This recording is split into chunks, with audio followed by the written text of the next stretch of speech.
Hey everybody, welcome back to another edition of Rapid Recap here at Inside Nebraska. Before we get going, I encourage you guys to like this video, subscribe to the Inside Nebraska YouTube channel, get all of our videos, press conference coverage, videos drop directly into your feed. With me as always is Tim Verghese. I'm Zack Carpenter. I say as always, but Tim, it's been like a month and a half since we've been here in this building talking. How you doing, man? Hey, not too bad. How about you? I'm surviving, thriving, and everything in between, man, honestly. Long season, long year.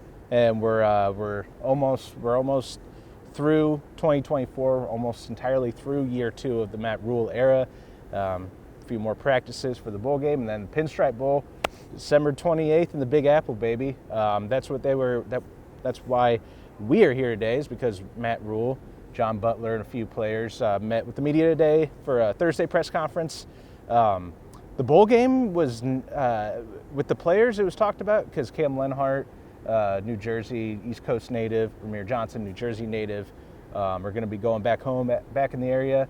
And Sierra Wright was able to talk about John Butler a bit. But the bowl game was not talked about like at all with Matt Rhule and John Butler. It was what? All roster construction, deconstruction, the big picture things, and John Butler as defensive coordinator. So what'd you think of John Butler? First time taking the podium as defensive coordinator, second time taking the podium here at Nebraska. Yeah, I thought it was important to get Matt Rhule's perspective and Butler's perspective on the hire. Rhule obviously just getting the perspective of why the internal promotion, what led him to that. We heard, players were advocating for Butler, and then you think about, what Matt Rhule wants for this program moving forward. It's maintaining what they've done up front for the past few years, but trying to improve on the back end.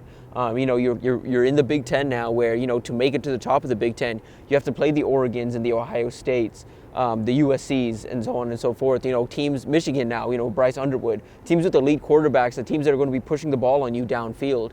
So you need to improve in the secondary. Specifically, Rhule pointed to third down, 2-minute drill, and getting off the field in general, trying to get this team off the field. And so you listen to Butler, you listen to his philosophies on how to improve that, how to, kind of how this has been a learning process this year on how to kind of simplify what he teaches.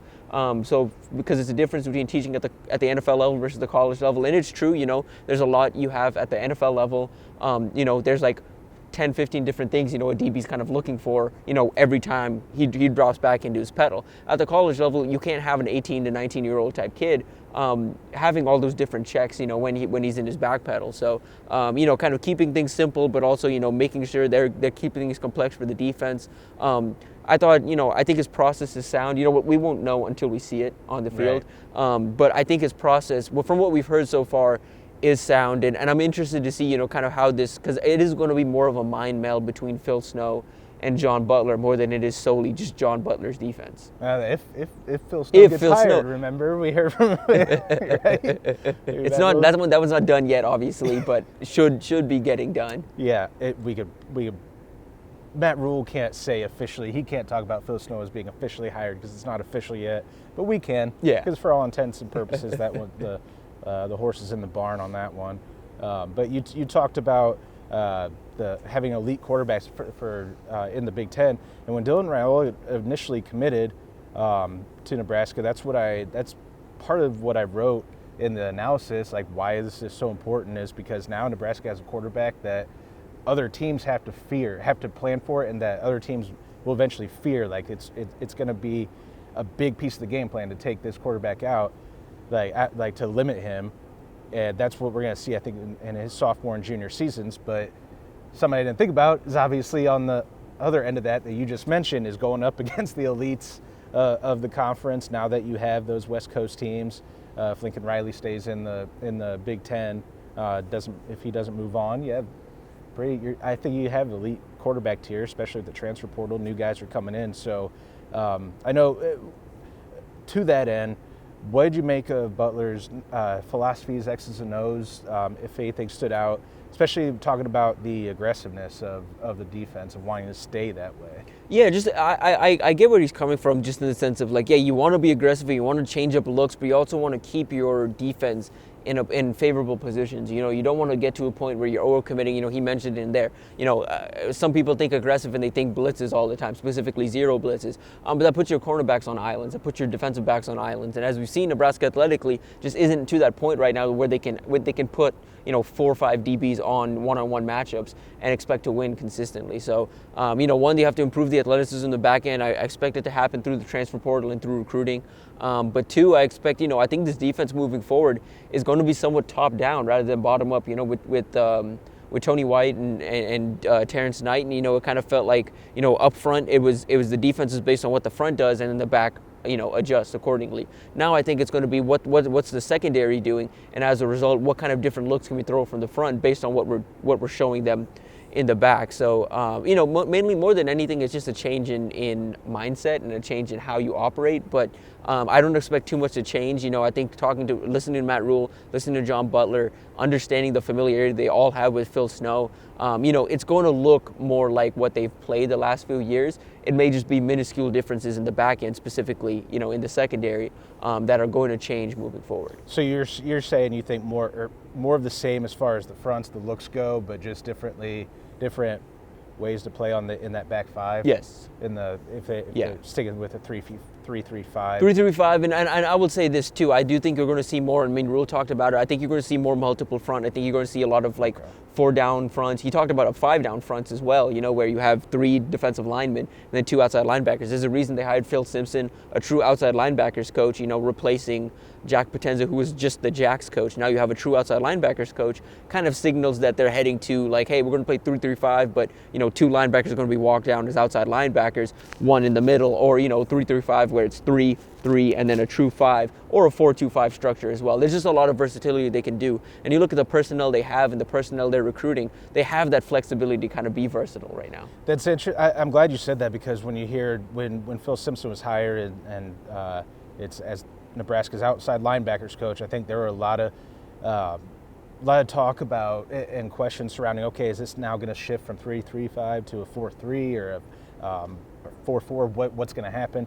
So I think that's a good thing to hit on. And I'm just pops in my head one guy who transferred out, Principal Umanyalan. Do you think he would have been a fit in that system if you're talking potential five-man front with the outside linebackers hanging off the edges? For sure, I think they would want him off the edge. I think they would really like him, to be that outside linebacker off the edge. I think, even especially when you move multiple, he's a guy that does fit into multiple different positions. Because even go back and watch the film, not from this year but last year, there were times where they had to drop him back in coverage, as that flat defender, as a short end, or to the not to the field side, but kind of that short end.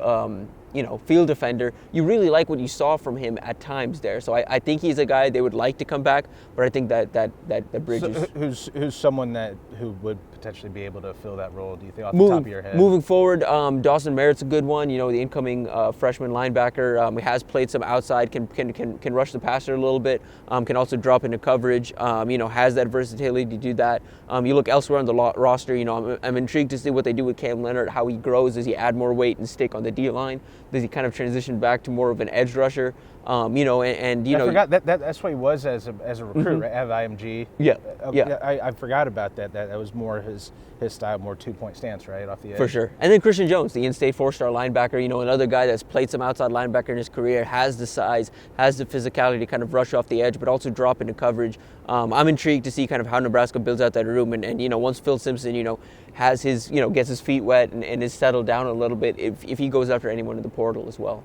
Well, one last thing to hit on was, because there's so much more to talk about from this video, and I had a whole outline, a whole thing of five different things. I'm like, what, let's just whittle it down to 1, maybe 2, because we need to keep it short today. But I thought the most interesting part of the entire press conference was at the very end when Matt Rhule used, as an example, people congratulating his wife on her pregnancy out around town. He's like, my wife's not pregnant. She's like, he used that as an example, fun, interesting press conference moment, an example of don't believe everything you hear, be careful what you hear, be careful what you read, be careful what you listen to, was his quote, because talking about stuff in the misinformation, social media era. Any thoughts on that, Tim? Yeah, just work on being, and trust accurate sources. We do our best here. to be as accurate as possible. And if we're not, we'll make sure we're held accountable for that, and we hold ourselves accountable, to being accurate and being, on top of things. We try to do a good job of keeping kids moments to moments and making sure, we don't take away from those type of moments, but also doing a good job on the back end of making sure we're accurately reporting, transfer portal dealings and, what happens behind the scenes, what we're reporting on, with this program. So, it is kind of, we're in that era where, it's, anyone can kind of, can put out whatever. But it's harder than ever, I think, to judge, what's true and what's not. I would honestly, like, if you were a fan, that I would say this, I've kind of felt this since the transfer portal era and the NIL era.